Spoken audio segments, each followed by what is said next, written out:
Hello everyone, welcome to the channel deep dive study, यानी कि विस्तृत विश्लेषण या विस्तृत अध्ययन। ठीक है, आज हम लोग अपनी फंडामेंटल राइट्स की चर्चा को ही आगे बढ़ाते हैं। मौलिक अधिकारों पर हम लोग डीप डाइव स्टडी कर रहे हैं और मौलिक अधिकारों में हम अनुच्छेद 23 और अनुच्छेद 24 पर पहुंच चुके हैं, जो कि एक्सप्लॉयटेशन से संबंधित है। आर्टिकल 23 एंड 24, ठीक है, इस पर हम लोग आज विस्तृत चर्चा करेंगे। आर्टिकल 23 एंड 24 ये राइट्स अगेंस्ट एक्सप्लॉयटेशन है। चलिए देखते हैं, चलते हैं अपने कंटेंट की तरफ।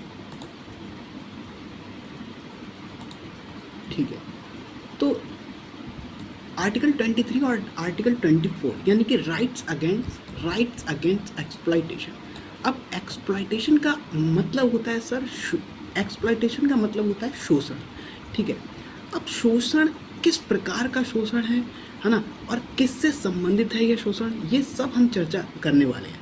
यदि हम एक ओवरव्यू लेते हैं तो आर्टिकल 23 जो है वो जनरल बार से रिलेटेड, हम इसको ऐसा मान सकते हैं। जनरल बार का मतलब यहाँ पे ये, इसमें कोई पर्सन भी आ सकता है, कोई व्यक्ति भी आ सकता है, कोई महिला भी आ सकती है, पुरुष भी आ सकता है। ठीक है, ये आर्टिकल 23 ये हमें ये बताता है। ठीक है, और यदि हम इसमें यदि हम बात करें इसमें आर्टिकल 24 की, ठीक है, यदि हम इसमें आर्टिकल 24 की बात करें तो आर्टिकल 24 जो है वो चाइल्ड स्पेसिफिक आर्टिकल है, यानी कि बच्चों के संदर्भ में जो शोषण होता है उसके संदर्भ में ये आर्टिकल 24 ये दिया है।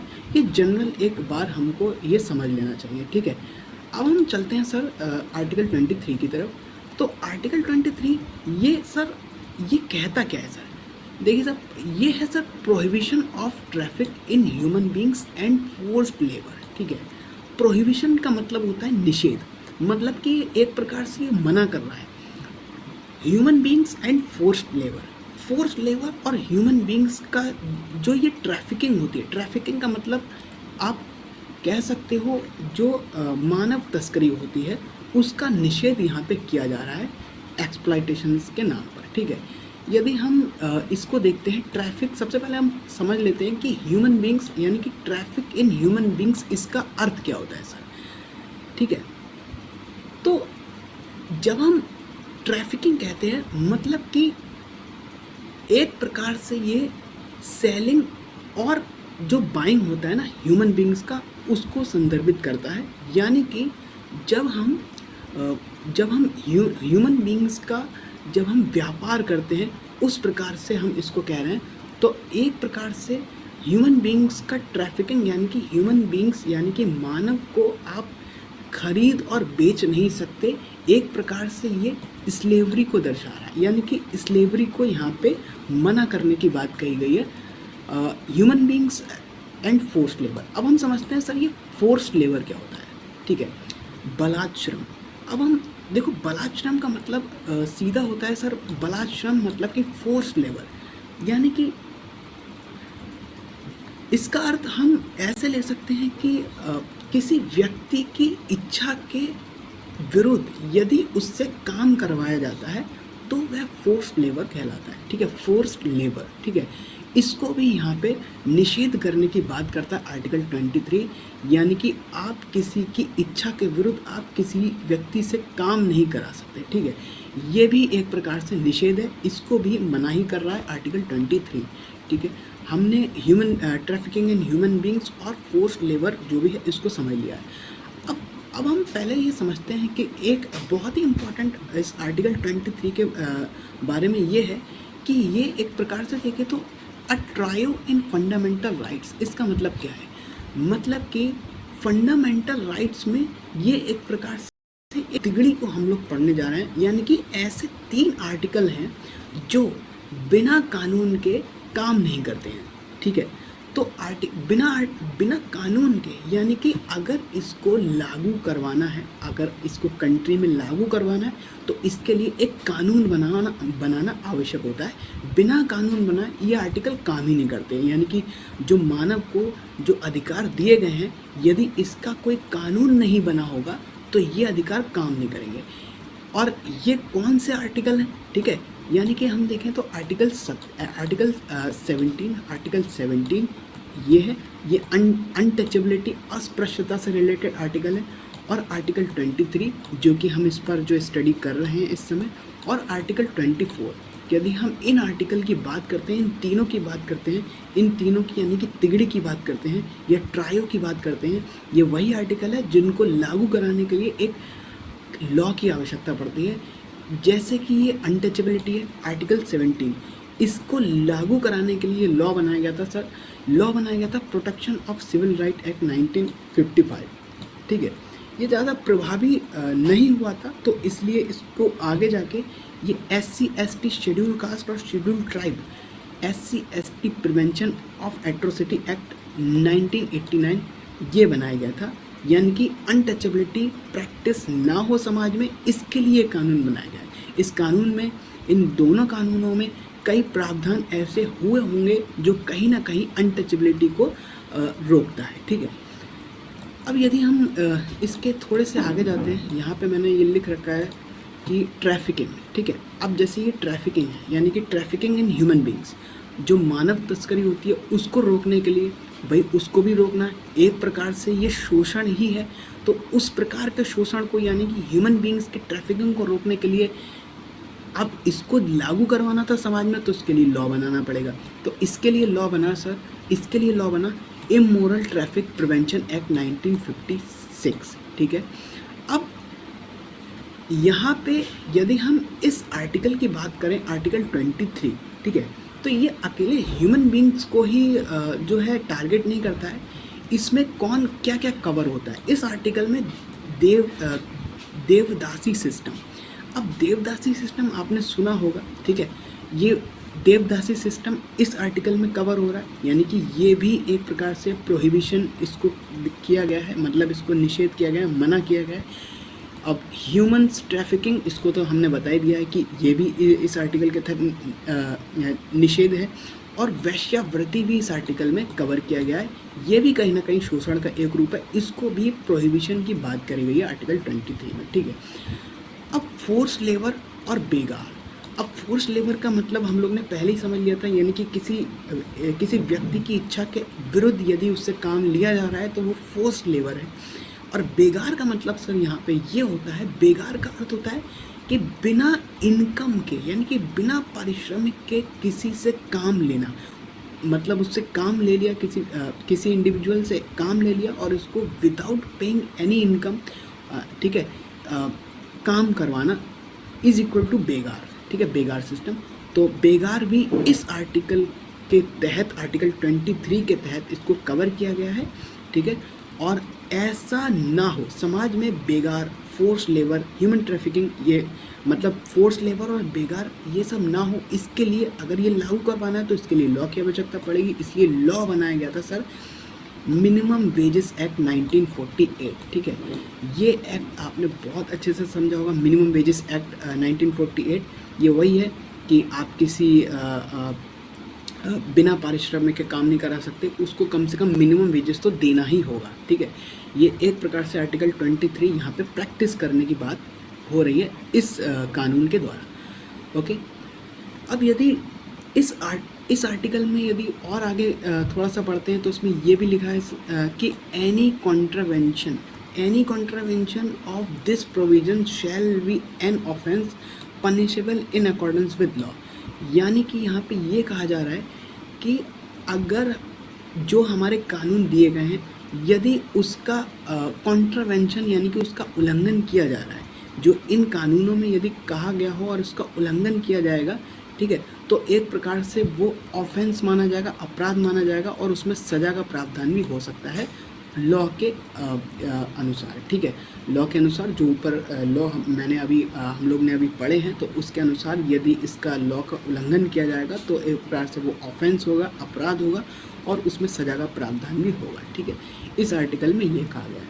थोड़ा सा हम आई होप आपको ये पूरा आर्टिकल 23 बहुत आराम से समझ में आया होगा, ठीक है। थोड़ा सा अब और आगे बढ़ते हैं इसमें, ठीक है। अब हम बहुत इम्पोर्टेंट सेगमेंट आ रहा है अब हम आर्टिकल 23 के एक्सेप्शंस पर चर्चा करने जा रहे हैं। एक्सेप्शन का मतलब अपवाद पर चर्चा करने जा रहे हैं, ठीक है।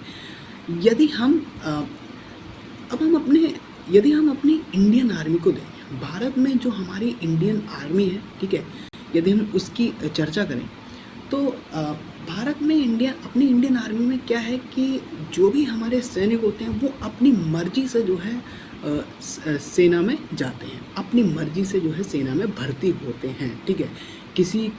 कोई भी उनको मतलब फोर्स नहीं करता है कि आपको सेना में जाना चाहिए। ये हमारी इंडियन आर्मी। एक और भी सिस्टम, एक दूसरा सिस्टम ये होता है, इसको हम कहते हैं कॉन्स्क्रिप्शन सिस्टम। अब कॉन्स्क्रिप्शन सिस्टम क्या होता है, तो देखो कहीं कहीं कंट्री में कुछ ऐसा भी होता है कि जब स्टेट बाध्य कर देती है कि जैसे एग्जाम्पल के तौर पे हम समझ सकते हैं कि माना कोई ग्रेजुएशन के बाद कुछ छात्र हैं। अब अगर स्टेट ऐसा लॉ बना दे या ऐसा कोई आदेश ऑर्डर जारी कर दे कि अब ग्रेजुएशन के बाद प्रत्येक विद्यार्थी को 2 साल के लिए सेना में अपनी सेवा देनी है, ठीक है, ये कंपलसरी है। तो ये ऐसा कई कंट्री में होता है, ठीक है। इस सिस्टम को जो कहते हैं कॉन्स्क्रिप्शन सिस्टम कहते हैं। तो क्या भारत में कॉन्स्क्रिप्शन सिस्टम जो कि हमने अभी चर्चा करी, क्या ये भारत में कॉन्स्क्रिप्शन सिस्टम अलाउ हो सकता है? बिल्कुल हो सकता है। ये सार्वजनिक हित में जो है हो सकता है, लेकिन स्टेट इसमें किसी भी प्रकार का डिस्क्रिमिनेशन नहीं कर सकती, भेदभाव नहीं कर सकती on the basis of religion, धर्म, कास्ट यानी कि जाति, क्लास यानी कि वर्ग के आधार पर इसमें डिस्क्रिप्शन नहीं कर सकती कि इस फला धर्म से संबंधित व्यक्ति जो हमने कॉन्स्क्रिप्शन सिस्टम जो हम जारी कर रहे हैं उसमें फला धर्म से संबंधित व्यक्ति ना आए या फला कास्ट से संबंधित व्यक्ति ना आए, ऐसा कर सकता है, मतलब ऐसा नहीं करना है स्टेट को। तो सार्वजनिक हित में ऐसा कर सकता है, कॉन्स्क्रिप्शन सिस्टम में ऐसा हो सकता है। तो एक प्रकार से अब आप देखो कि ये एक प्रकार से क्या ये शोषण है? हम स्टेट क्या कर रहा है कि ये बाध्यकारी बना रहा है कॉन्स्क्रिप्शन सिस्टम में। हमने देखा कि ये बाध्य हो जाते हैं।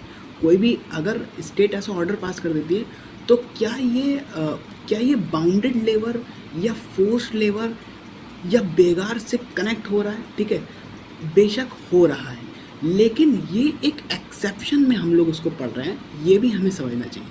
तो इसलिए ये इसको अपवाद में डाला है, क्योंकि ये जब कॉन्स्क्रिप्शन सिस्टम लागू होगा, सार्वजनिक हित में कभी हो सकता है, तो इसको आर्टिकल 23 का उल्लंघन नहीं माना जाएगा, क्योंकि ये बाउंडेड लेबर या फोर्स लेबर में नहीं आ रहा है। ठीक है, इसलिए ये एक्सेप्शन ऑफ आर्टिकल 23 है, अपवाद है अनुच्छेद 23 का। ठीक है, तो आई होप ये हम लोग ने समझ लिया है। अब हम थोड़ा सा और आगे बढ़ते हैं। एक और इसका एक्सेप्शन हम लोग पढ़ेंगे, जो कि है सिंपल। देखो, एक चीज़ होती है सिंपल इम्प्रिजनमेंट। इम्प्रिजनमेंट मतलब होता है सर, जेल में जो कैदी होते हैं उनकी बात यहाँ पे हो रही है। एक तो सिंपल इम्प्रिजनमेंट होता है, एक होता है रिगरस इम्प्रिजनमेंट। रिगरस इम्प्रिजनमेंट क्या होता है, जो जेल में जो कैदी होते हैं ना, उनसे कभी कभी स्टेट क्या करती है, या कभी कभी नहीं, रिगरस इम्प्रिजनमेंट में जो कैदी होते हैं उनसे आपने भी सुना होगा कि उनसे कैदियों से खेती करवाया जाता है, उनसे जेल में पत्थर तोड़वाए जाते हैं। तो एक प्रकार से वो भी एक प्रकार से स्टेट काम करवा रहा है। ठीक है, तो काम करवा रहा है, क्या ये बाउंडेड लेबर में आ रहा है, क्या ये बेगार में आ रहा है? ठीक है, हालांकि ये बेगार में नहीं आता है, बिना पारिश्रमिक के तो ये नहीं करा सकता। The state has to pay some income, otherwise article 23 is violated. मतलब कि स्टेट को यदि कैदियों से कुछ काम करवा रहे, खेती करवा रहे, तो स्टेट को उसको इनकम पे करना पड़ता है। तो ये यदि ऐसा वो काम कर भी रहा है तो वो आर्टिकल 23 का उल्लंघन नहीं है। ठीक है, तो एक प्रकार से ये एक्सेप्शन ही हुआ। ठीक है, इस प्रकार से यदि हम देखें तो प्रिजनर्स जो जेल के कैदी हैं वो भी आर्टिकल 23 में कवर हो रहे हैं। ठीक है, और ऐसा नहीं होगा कि स्टेट जो है कैदियों से जेल में काम करवा रही है या पत्थर तोड़वा रही है या फिर खेती करवा रही है, तो एक प्रकार से ये तो शोषण हो रहा है। तो ये शोषण नहीं माना जाएगा, ये रिग्रेस इम्प्रिजनमेंट है, ये आर्टिकल 23 का अपवाद है, ये आप यहाँ पे समझ सकते हैं, ठीक है। अब हम लोग ने अभी आर्टिकल 23 पर पूरी आर्टिकल जो हम लोग ने अभी आर्टिकल 23 पर पूरी चर्चा कर ली है, ठीक है। अब हम लोग हम थोड़ा सा आर्टिकल 24 की तरफ बढ़ते हैं, क्योंकि आर्टिकल 23 और आर्टिकल 24 दोनों ही जो है राइट्स अगेंस्ट एक्सप्लॉयटेशन कहलाते हैं। तो ये जनरल बार था, जनरल बार मतलब ये एक्सप्लॉयटेशन जनरल बार था। और जब हम आर्टिकल 24 को देखेंगे, तो ये चाइल्ड स्पेसिफिक आर्टिकल है, यानी कि बच्चों के शोषण पर आधारित इस आर्टिकल को हम पढ़ेंगे। तो आर्टिकल 24 ये क्या कहता है? Provision of employment children in factories etc, यानी कि फैक्ट्रीज जैसी किसी भी और संस्था में चिल्ड्रन को मतलब चिल्ड्रन को एज अ एम्प्लॉयमेंट है ना, एम्प्लॉय चिल्ड्रन को एज अ एम्प्लॉय आप मतलब फैक्ट्री में नहीं एम्प्लॉयमेंट उसका नहीं कर सकते, ये निषेध है, ठीक है। अब सबसे पहले मतलब सिंपल है कि फैक्ट्रियों में जो बच्चे काम करते हैं उससे आप काम नहीं करवा सकते, ये हमारा मौलिक अधिकार है। ये एक प्रकार से बच्चों के शोषण को रोकने का अधिकार है, ये भी हम देख सकते हैं। अब हम सबसे पहले ये देखेंगे कि इस आर्टिकल की आखिर नीड क्यों है, कि आवश्यकता क्यों पड़ी। हमारे जो फाउंडिंग फादर हैं B.R. अम्बेडकर साहब, तो उन्होंने इस आर्टिकल को आखिर क्यों डाला है, ठीक है। तो देखो, थर्ड वर्ल्ड नेशन की जब हम बात करते हैं, थर्ड वर्ल्ड नेशन का मतलब जो अल्प विकसित श्रेणी के देश होते हैं, थर्ड वर्ल्ड नेशन। जैसे कि भारत को थर्ड वर्ल्ड नेशन की नज़रिए से देखा जाता था, यानी कि ब्रिटिश टाइम में कॉलोनाइज्ड नेशन भी हम लोग अपने भारत को कह सकते हैं। कॉलोनाइज जब औपनिवेशिक काल के दौरान जब हमारा भारत उपनिवेश बनाया गया था, ठीक है, तो उस समय क्या होता था कि उस समय चिल्ड्रन को एज अ चीप लेबर के रूप में बहुत आसानी से जो है चीप लेबर के रूप में इस्तेमाल किया जाता था बच्चों को, ठीक है। हालांकि उस समय फैक्ट्रीज एक्ट भी आए थे ब्रिटिश के द्वारा, बट ये ज़्यादा प्रभावी नहीं थे, ठीक है। हालांकि चाइल्ड को ही जो है चीप लेबर की तरह इसको यूज़ किया जाता था, बच्चों को खूब शोषण उस समय होता था। और उस समय नहीं, आज भी हम देखते हैं तो कहीं ना कहीं बच्चों का शोषण तो विद्यमान ही है, ठीक है। तो इसलिए prohibition of employment children in factories, ठीक है, ETC, तो इस प्रकार के इस आर्टिकल को 24 में कवर किया गया है ना, और ये चाइल्ड स्पेसिफिक है। अब सबसे पहले हम डेफिनेशन ऑफ चाइल्ड यहाँ पे समझ लेते हैं। पॉलिटी की नज़रिए से चाइल्ड क्या होता है? तो पॉलिटी के नज़रिए से बिलो द एज ऑफ 14, यानी कि 14 से कम उम्र के बच्चों को यहाँ पे चाइल्ड की संज्ञा दी जाती है पॉलिटी की दृष्टि से। हालांकि मेडिकल लाइन में यदि हम देखते हैं तो मेडिकल लाइन में बिलो द एज ऑफ 5 है ना, तो 5 साल के कम उम्र के बच्चों को हम मेडिकल एज में चाइल्ड कहते हैं। तो ये तो चाइल्ड को हम लोग ने समझ लिया है ना। थोड़ा सा और आगे बढ़ेंगे।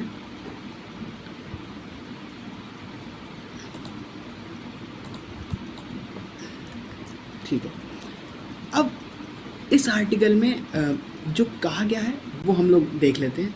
तो इसमें कहा गया है, no child below the age of 14 year shall be employed to work in any factory और माइन और engaged in any hazardous employment, ठीक है। तो जो भी हैजार्डियस एम्प्लॉयमेंट होते हैं, हैजार्डियस एम्प्लॉयमेंट का मतलब विषाक्त जो होते हैं, विषाक्त आप कह सकते हो हैजार्डियस एम्प्लॉयमेंट में, है ना। और मतलब और किसी फैक्ट्री में, किसी माइन में, है ना, हम जो है कोई भी बच्चा जो है 14 साल की कम उम्र से जो बच्चा है वो काम नहीं करेगा, ठीक है, नहीं करना चाहिए उसको। Shall be no child below the age of 14 years shall be employed, है ना, टू वर्क इन फैक्ट्री में, माइन में और हैजार्डियस एम्प्लॉयमेंट में कोई भी बच्चा जो है 14 साल से कम उम्र का वो नहीं होना चाहिए, इसमें एम्प्लॉयड नहीं होना चाहिए। तो ये आर्टिकल 24 में कहा गया है। अब आपको पता है सर, आर्टिकल 17 और आर्टिकल 23, आर्टिकल 24 विदाउट लॉ ये अनवैल्यूड है, इसका कोई वैल्यू नहीं है। तो इसके लिए तो लॉ बनाना आवश्यक है, क्योंकि अगर इसको लागू करवाना है इस आर्टिकल को समाज में तो इसके लिए लॉ चाहिए, वो हम लोग पहले चर्चा कर चुके हैं। इसलिए लॉ बना the child labour prohibition and regulation act 1986, ठीक है। लेकिन आप यहाँ पे ये देखिए कि इस लॉ में जो ये कानून है ना, तो इसमें थोड़ी सी प्रॉब्लम थी। तो क्योंकि इस लॉ का, इस कानून का जो फोकस पॉइंट था, जो फोकस था, फोकस किया गया था, वो किया गया था इसमें स्ट्रिक्टली प्रोहिबिट्स इन हैजार्डियस एम्प्लॉयमेंट। ठीक है, स्ट्रिक्टली इसमें हैजार्डियस एम्प्लॉयमेंट में अब आपको हैजार्डियस का मतलब सबसे पहले हम समझा देते हैं कि हैजार्डियस का मतलब होता है विषाक्त, जो विषाक्त पदार्थ जो बनाते हैं उसमें जो बच्चों की जो एम्प्लॉयमेंट होती है उससे संबंधित है। यानी कि जैसे पटाखा निर्माण फैक्ट्री होती है, उसमें जो है बच्चों को नहीं जो है एम्प्लॉयड नहीं कर सकते हैं। तो इस लॉ में जो 1986 का जो लॉ था, CLPR जो लॉ था, इसमें स्ट्रिक्टली मना किया गया था हैजार्डियस एम्प्लॉयमेंट में बच्चों को जो है लगवाना। बट फोकस यहाँ किया जा रहा था, लेकिन प्रॉब्लम कहीं और थी।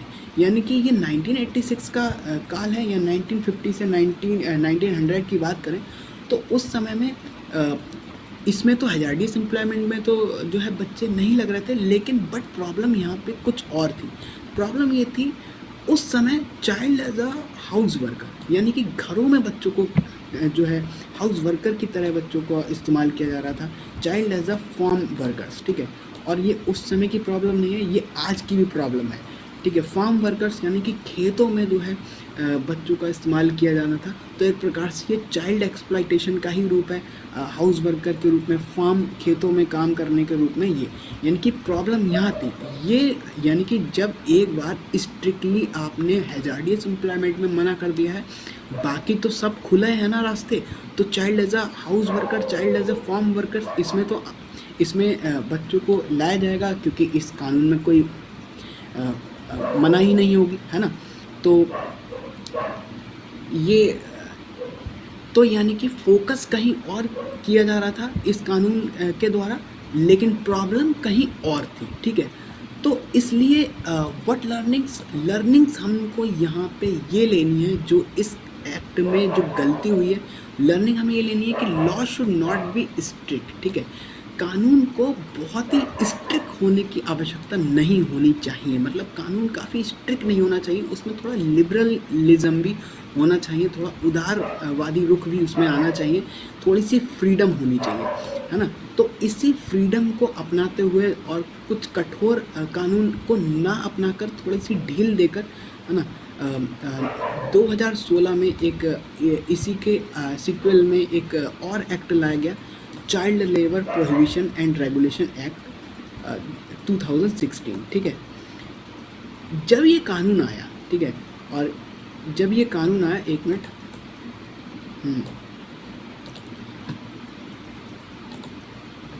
अब इसमें इस कानून की विशेषताएं क्या थी वो हम देख लेते हैं।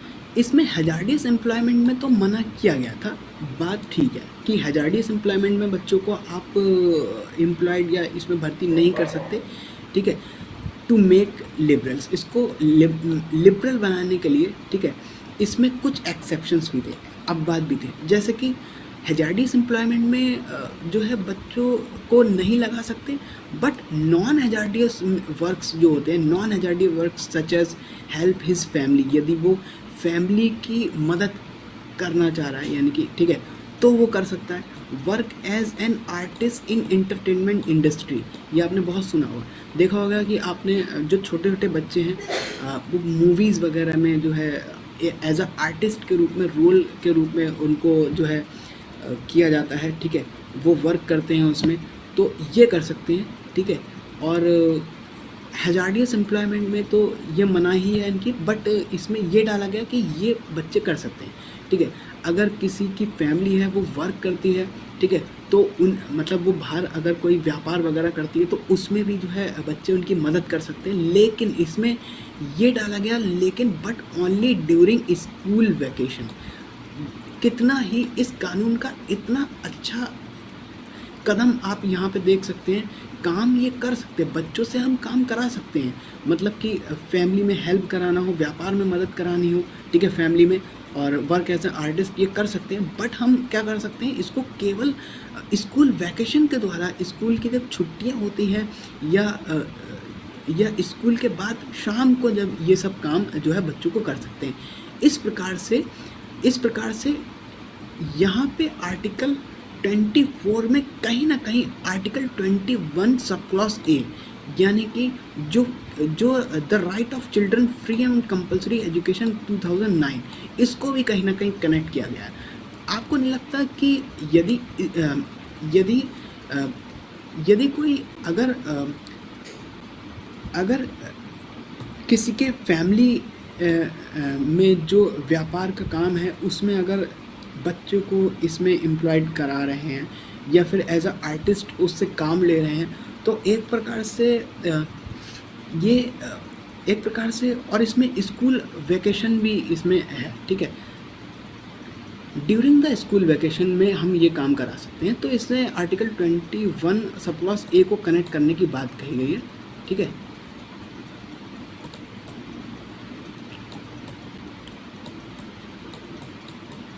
एक मिनट,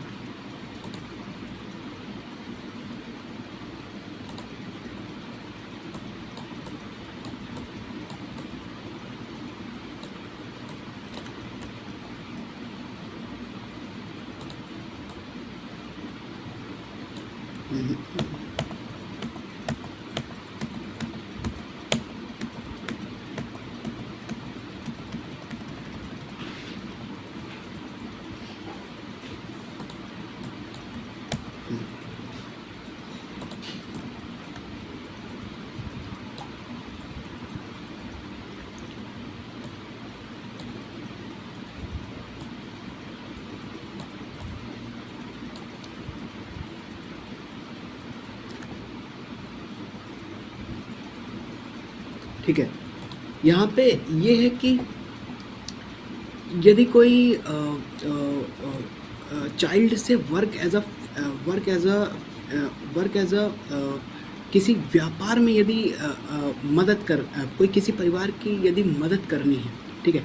मान लो कोई परिवार है और वो अपना व्यापार कर रहा है, कोई भी XYZ कोई भी व्यापार कर रहा है और वो चाह रहा है कि हम अपने बच्चे को इसमें जो है शामिल करें, यानी कि व्यापार में अपनी मदद लेने के लिए, ठीक है, बच्चे को शामिल करें, तो उस परिवार को बच्चे को उसको फ्री एंड कंपलसरी एजुकेशन भी प्रोवाइड करानी पड़ेगी। क्यों?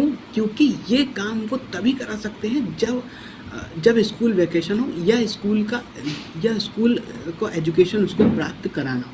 जब स्कूल का एजुकेशन प्राप्त होगा तभी उसका जो है वैकेशन उसको मिलेगी, यानी कि स्कूल लीव तभी मिलेगी। तो यदि वो पढ़ाई कर रहा है, यदि वो चाइल्ड जो है वो अगर पढ़ाई कर रहा है, वो चिल्ड्रन या चाइल्ड जो है फ्री एंड कंपलसरी एजुकेशन ले रहा है, ठीक है, तभी उसको वैकेशन मिलेगा और उस वैकेशन के दौरान वो उसका फैमिली का जो काम होगा, जो वर्क एज ए आर्टिस्ट होगा, वो कर सकता है।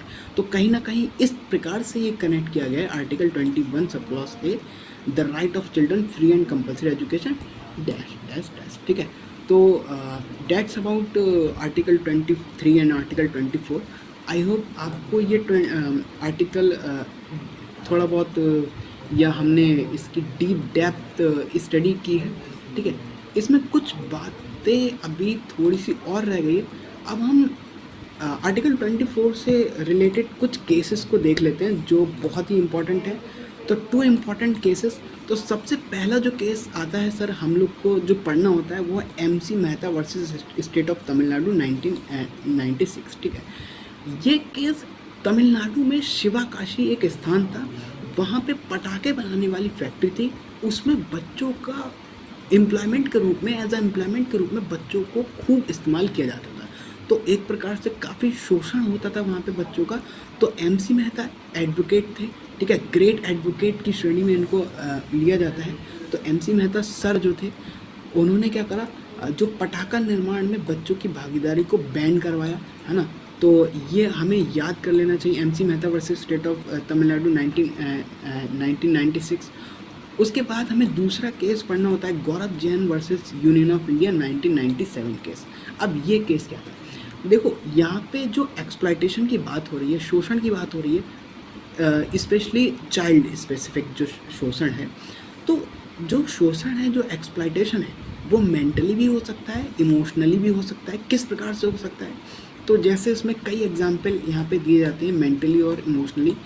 जैसे कि आप देख सकते हो कि जैसे एक एग्जांपल हम ले सकते हैं कि जैसे कोई हस्बैंड वाइफ होता है, यदि उसका डाइवोर्स हो जाता है, ठीक है, तो डाइवोर्स होने के बाद में यदि उनके बच्चे होते हैं, उनके चिल्ड्रन होते हैं, तो वो सफ़र करते हैं, सब कष्ट उनको होता है, उनको भी कष्ट होता है।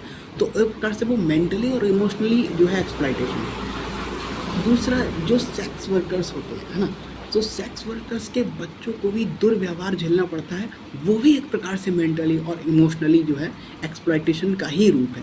तो इस प्रकार का mentally and emotionally exploitation of children को रोकने के लिए ये Gaurav Jain versus union of India case आया था, ठीक है। ये Gaurav Jain versus union of India 1997 case को आपको मेंटली और इमोशनली एक्सप्लॉइटेशन ऑफ चिल्ड्रन से आप याद कर सकते हैं इसको।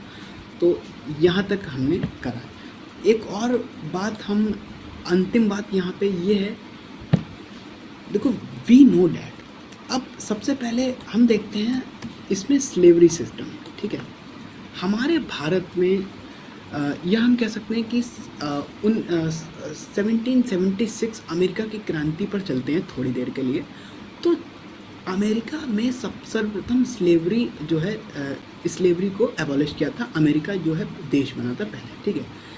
तो क्या भारत में स्लेवरी एबॉलिश हुआ, ठीक है। तो एक प्रकार से यदि देखें स्लेवरी सिस्टम का मतलब क्या है, स्लेवरी सिस्टम में क्या क्या निहित होता है, तो एक प्रकार से बाउंडेड लेबर, ठीक है, जिसकी ऊपर हम चर्चा कर चुके हैं, बाउंडेड लेबर, ठीक है, ट्रैफिकिंग ऑफ ह्यूमन बींग्स, ठीक है, ये भी हम ऊपर चर्चा कर चुके हैं, प्लस एक्सप्लॉइटेशन ऑफ चिल्ड्रन, ये भी कहीं ना कहीं स्लेवरी सिस्टम से संदर्भित है, ठीक है। तो एक प्रकार से जो बाउंडेड लेबर है, ट्रैफिकिंग इन ह्यूमन बींग्स है, जो एक्सप्लॉइटेशन ऑफ चिल्ड्रन है, ये आर्टिकल 23 और आर्टिकल 24 की ही बात है, ठीक है। और हमने आर्टिकल 23 और आर्टिकल 24 को पूरा पढ़ लिया है, ठीक है। तो हमने अभी तक स्लेवरी वर्ड को पूरे आर्टिकल में कहीं नहीं पाया, ठीक है। तो यहाँ पे बाबा साहब अम्बेडकर जी की खूबसूरती इतनी सटीक थी। आप देखिए कि without using the word slavery, slavery शब्द का इस्तेमाल किए बिना आर्टिकल 23 और आर्टिकल 24 हैज़ अबॉलिश्ड स्लेवरी। तो इन दोनों आर्टिकल्स ने स्लेवरी को अबॉलिश किया, हटाया है कहीं ना कहीं, क्योंकि स्लेवरी में ये सिस्टम तो मौजूद होता ही है ना, bounded labour, trafficking in human beings, exploitation of children, ये सब स्लेवरी का ही भाग है, ठीक है। स्लेवरी मतलब गुलामी व्यवस्था, ठीक है, गुलामी व्यवस्था का ही ये एक पार्ट है, ठीक है। तो एक प्रकार से स्लेवरी को ही एबॉलिश करने की बात हुई है यहाँ पे आर्टिकल 23 और आर्टिकल 24 में। बट यहाँ पे जो स्लेवरी एबॉलिश हुआ है वो इम्प्लाइडली है, इम्प्लाइडली मतलब अंतर्निहित है, ये कहीं बड़ा चढ़ाकर या खुलकर नहीं बोला गया है, ये एक्सप्रेसली नहीं हुआ है, ठीक है, ये इम्प्लाइडली है। इस प्रकार से कॉम्पिटिटिवनेस एग्ज़ाम, हालांकि यूपीएससी के हिसाब से यदि हम देखें तो ये इसमें फंसा सकता है कि आर्टिकल 23 और आर्टिकल 24 जो है वो स्लेवरी को एक्सप्रेसली जो है अबॉलिश करता है, तो ये रॉन्ग स्टेटमेंट हो जाएगा, ये इम्प्लाइडली अबॉलिश करने की बात करता है, ठीक है।